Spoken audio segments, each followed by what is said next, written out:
कृपया चैनल को सब्सक्राइब करें। धन्यवाद। जया एकादशी आई है प्यारी, हरि नाम की छाई फुलवारी।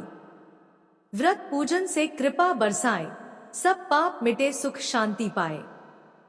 राधे राधे हरे कृष्णा प्रिय मित्रों, आप सभी को जया एकादशी व्रत की हार्दिक शुभकामनाएं। हे माँ लक्ष्मी, हे श्री हरि विष्णु, हम सभी आपकी संतान है। आप हम सभी भक्तों पर अपनी कृपा सदा ही बनाए रखना। सभी के घर परिवार में सुख समृद्धि का वास देना। मित्रों, प्रभु श्री लक्ष्मी नारायण जी के चरण कमलों का ध्यान करते हुए सुनते हैं जया एकादशी व्रत की अत्यंत ही सुंदर कथा। प्राचीन काल की बात है, स्वर्गलोक में देवराज इंद्र का भव्य शासन था। उनके दरबार में अद्भुत नंदनवन नामक एक सुंदर बगीचा था, जहां विभिन्न प्रकार के मनमोहक पुष्प खिले रहते थे और जहां देवता, गंधर्व और अप्सराएं विहार करते थे। वहां प्रतिदिन संगीत, नृत्य और उत्सवों का आयोजन होता था, जिससे स्वर्गलोक सदैव आनंदित बना रहता था। एक दिन इंद्रदेव के दरबार में गंधर्व मधुर स्वर में गायन कर रहे थे, जिससे समस्त सभा मोहित हो रही थी। उन्हीं गंधर्वों में माल्यवान नामक एक प्रतिभाशाली गंधर्व भी था, जो अपनी मधुर धुनों से समा बांध रहा था। गायन करते हुए अचानक उसकी दृष्टि सभा में नृत्य करती हुई अप्सरा पुष्पवती पर पड़ी, जो अतुलनीय सौंदर्य की स्वामिनी थी। उसकी कोमल कांति, मनमोहक रूप और मोहिनी मुस्कान ने माल्यवान का हृदय मंत्रमुग्ध कर दिया। वह उसके अप्रतिम सौंदर्य से मोहित होकर इतना खो गया कि उसका ध्यान अपने गायन से भटक गया और वह सुर ताल भूलने लगा। सभा में नृत्य कर रही अप्सरा पुष्पवती, जो स्वयं अनुपम सौंदर्य की धनी थी, की दृष्टि भी माल्यवान पर पड़ी। उसकी सुरम्य काया, मोहक व्यक्तित्व और भावपूर्ण गायन ने उसके मन में आकर्षण जगा दिया। वह उस पर आसक्त हो गई और अपनी चंचल चितवन, कोमल मुस्कान और लज्जाभरी दृष्टियों से उसे रिझाने का प्रयास करने लगी। पुष्पवती की मोहक अदाओं और प्रेमपूर्ण संकेतों ने माल्यवान के हृदय में प्रेमाग्नि प्रज्वलित कर दी और वह भी उस पर पूर्णतः मोहित हो गया। इस आकर्षण और भावनाओं के जाल में उलझकर वह अपने सुर, ताल और लय से भटक गया, जिससे संगीत की मधुरता टूट गई और समस्त सभा का आनंद क्षीण हो गया। जब माल्यवान और पुष्पवती के इस आचरण से संगीत की लय भंग हो गई, तो देवराज इंद्र अत्यंत क्रोधित हो उठे। उनका दरबार, जहां दिव्य संगीत की मधुरता गूंज रही थी, वह एक क्षण में भंग हो गया और समस्त सभा में असंतोष फैल गया। देवगणों को भी माल्यवान का यह आचरण अत्यंत अनुचित और अनुशासनहीन लगा, क्योंकि संगीत केवल मनोरंजन नहीं, बल्कि एक पवित्र साधना है, जो देवी सरस्वती की पूजा मानी जाती थी। इस प्रकार से इंद्रदेव का क्रोध अधिक बढ़ गया और उन्होंने कठोर वाणी में कहा, तुम दोनों ने गुरुजनों की पवित्र सभा में असंयमित आचरण कर न केवल संगीत साधना, बल्कि समस्त देवगणों और गुरुजनों का भी अपमान किया है। स्वर्गलोक में ऐसे अनुशासनहीन और लज्जाजनक आचरण का कोई स्थान नहीं, इसलिए अब तुम दोनों यहाँ रहने के अधिकारी नहीं हो। मैं तुम्हें श्राप देता हूँ कि तुम दोनों स्वर्गलोक से निष्कासित होकर अधम पिशाचों के समान कष्टपूर्ण जीवन व्यतीत करोगे और मृत्युलोक में असुर योनि में जन्म लोगे, जहां तुम्हें अनेक कठिनाइयों और कष्टों का सामना करना पड़ेगा। देवेंद्र के कठोर श्राप को सुनकर माल्यवान और पुष्पवती अत्यंत दुखी और निराश हो गए, लेकिन वे इंद्रदेव के निर्णय के सामने विवश थे।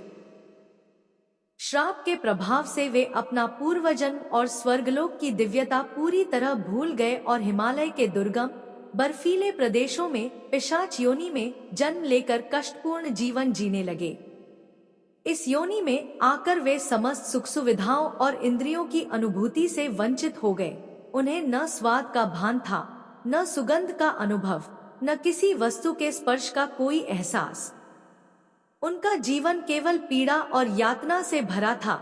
दिन रात वे बिना विश्राम के भटकते रहते, परंतु उन्हें एक क्षण के लिए भी नींद नहीं आती थी। जिससे उनकी पीड़ा और भी बढ़ जाती थी। जिस स्थान पर वे भटक रहे थे वहां अत्यंत तीव्र ठंड थी। शीतल वायु के झोंकों से उनके शरीर पर रोमांच हो जाता, हाथ पैर सुन्न पड़ जाते और उनकी हड्डियां तक कांप उठतीं, जिससे वे निरंतर कष्ट में रहने लगे। एक दिन भारी मन और थके हुए शरीर के साथ उस पिशाच ने अपनी पत्नी की ओर देखते हुए गहरी पीड़ा से कहा, ना जाने हमने पूर्व जन्म में कौन से ऐसे भयंकर पाप किए थे जिनका दंड हमें इस अत्यंत दुखदायी पिशाच योनि के रूप में मिला है। हम कौन थे, कहां से आए थे और किस अपराध के कारण इस भयावह स्थिति में पहुंच गए, कुछ भी स्मरण नहीं है। परंतु यह जीवन तो मृत्यु से भी अधिक कष्टदायी प्रतीत होता है। उसकी आंखों में वेदना थी और उसकी पत्नी भी आह भरते हुए बोली, इस योनि में आने से तो अच्छा होता कि हमें नरक में ही भेज दिया जाता। कम से कम वहां तो हमें अपने पापों का प्रायश्चित करने का अवसर मिलता। वे दोनों अपने अथाह दुखों को एक दूसरे से बांटते रहे, अपनी पीड़ा को शब्दों में उकेरते रहे, लेकिन कोई समाधान न पाकर अंततः निराशा में डूबे रहे। भगवान की कृपा से एक दिन ऐसा आया जब माघ मास के शुक्ल पक्ष की पावन जया एकादशी थी और संयोगवश उस दिन उन दोनों ने न तो कोई अन्न ग्रहण किया और न ही कोई पाप कर्म किया। उन्होंने केवल कुछ फल फूल खाकर ही दिन व्यतीत किया, क्योंकि उनके पास और कोई साधन भी नहीं था और अपने दुखों से क्लांत होकर वे एक विशाल पीपल के वृक्ष के नीचे जाकर बैठ गए। उस दिन सूर्यदेव धीरे धीरे अस्ताचल की ओर बढ़ रहे थे और संध्या के समय वातावरण अत्यंत ठंडा हो गया था। न तनिक भी धूप थी, न कोई गर्माहट, केवल कड़ाके की ठंडी हवा चल रही थी। रात्रि का समय आते ही शीतलहर और भी तीव्र हो गई, जिससे वे दोनों ठंड से ठिठुरने लगे और अपनी पीड़ा को कम करने के लिए एक दूसरे से सटकर बड़ी कठिनाई से रात बिताने लगे। वे अनजाने में ही जया एकादशी का व्रत कर चुके थे, जो उनके जीवन का सबसे पवित्र दिन बन गया। दूसरे दिन प्रातःकाल जैसे ही सूर्य की पहली किरण पड़ी, जया एकादशी के व्रत के प्रभाव से उन दोनों का असुर शरीर तत्काल नष्ट हो गया और वे पिशाच योनि से पूर्णतः मुक्त हो गए। प्रभु की अनुकंपा से उनके विकृत और कष्टदायी शरीर का अंत हुआ और वे पुनः अपने दिव्य स्वरूप में सुंदर गंधर्व और अप्सरा के रूप में प्रकट हुए। उनके शरीर दिव्य प्रकाश से दमक रहे थे। वे अद्भुत आभूषणों और रत्नजटित वस्त्रों से सुशोभित थे, मानो स्वर्गीय आभा से अभिषिक्त हो गए हों। अब वे प्रसन्नता और कृतज्ञता से भरकर स्वर्गलोक की ओर प्रस्थान करने लगे और जैसे ही उन्होंने वहां प्रवेश किया, देवगणों और गंधर्वों ने आनंद पूर्वक उनकी स्तुति करनी शुरू कर दी। फिर वे दोनों नागलोक गए, जहां उन्होंने इंद्रदेव के समक्ष श्रद्धापूर्वक दंडवत प्रणाम किया और अपने पूर्वजन्म की भूल के लिए क्षमा याचना की। देवेंद्र ने जब माल्यवान और पुष्पवती को उनके पूर्व दिव्य स्वरूप में देखा तो वे आश्चर्यचकित रह गए और उनके मन में महान विस्मय उत्पन्न हुआ। उन्होंने गंभीर स्वर में पूछा, तुम दोनों किस प्रकार इस भयावह पिशाच योनि से मुक्त हुए? कौन सा पुण्य या साधना तुम्हारे उद्धार का कारण बनी? संपूर्ण घटना का विस्तार पूर्वक वर्णन करो। देवेंद्र के प्रश्न को सुनकर माल्यवान ने श्रद्धापूर्वक उत्तर दिया, हे देवराज इंद्र, हम श्रीहरि की कृपा और जया एकादशी व्रत के प्रभाव से इस भयंकर योनि से मुक्त हुए हैं। इसी एकादशी के पुण्य से हमें पुनः अपने गंधर्व स्वरूप की प्राप्ति हुई है। इंद्रदेव ने माल्यवान और पुष्पवती को प्रेम पूर्वक देखते हुए कहा, हे माल्यवान, तुम दोनों ने एकादशी व्रत का पालन कर भगवान श्रीहरि की कृपा प्राप्त की, जिसके फलस्वरूप तुम पिशाच योनि से मुक्त होकर पुनः शुद्ध और दिव्य हो गए हो। जो भक्त भगवान शिव और भगवान विष्णु की भक्ति करते हैं वे स्वयं वंदनीय होते हैं और हम देवताओं के लिए भी आदरणीय होते हैं। अतः तुम दोनों सचमुच धन्य हो, क्योंकि तुमने अपने तप और भक्ति से इस महान पुण्य को अर्जित किया है।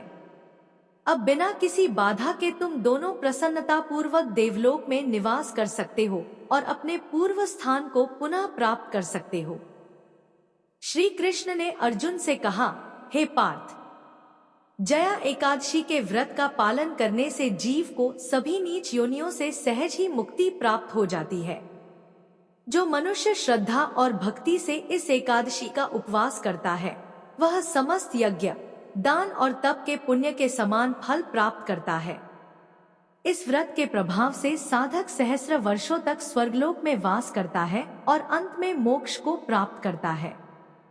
कथा समाप्त हुई। बोलिए मित्रों, श्रीमन नारायण नारायण हरि हरि, श्रीमन नारायण नारायण हरि हरि।